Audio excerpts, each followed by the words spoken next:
Nikolai was washing the dishes. He endured for 3 days, but there wasn't a single clean cup or plate anymore.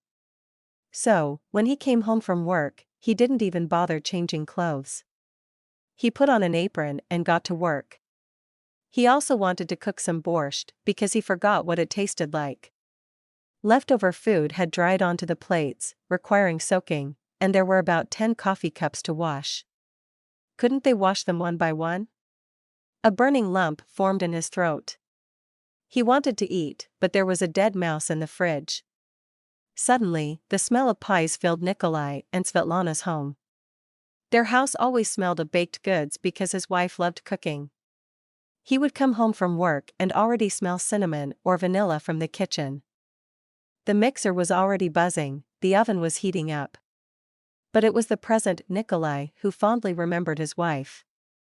His former self thought that besides the kitchen and the children, she didn't care about anything else.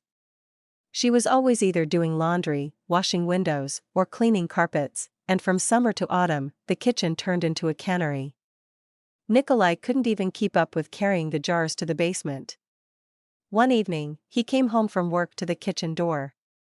Svetlana was, as always, cooking something, steaming away. She had a bad habit of sitting on the edge of the table, peeling apples, and watching some concert on TV. "I'm divorcing you," Nikolai said surprisingly calmly. Without even greeting her. His wife flinched but didn't turn around. "I have another woman," he explained. "I love her, and I can't continue deceiving you." Svetlana set down the knife, slowly turned her face, heated from the steam and the news, towards her husband, and meekly said, "Take a roll, we won't eat all of this." Of course, Nikolai didn't take that roll, although he loved it very much. He gathered his essentials and left for the woman who was nothing like his Svetlana. She never wore jeans like Svetlana, only short dresses and skirts, never wore sneakers, only high-heeled shoes.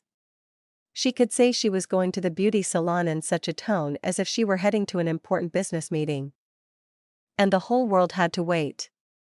But Svetlana never went to salons, didn't like browsing through stores or markets. If she needed something, she made a list, went out, and soon returned with bags.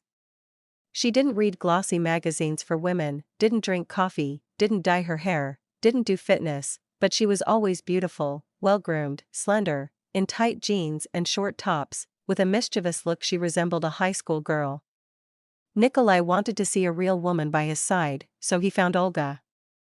Now he irons shirts himself, cooks meals, washes dishes, and at night he dreams of Svetlana's rolls and pastries. And these dreams smell of vanilla and echo with Svetlana's laughter in his head. After tidying up the kitchen, Nikolai went to the room.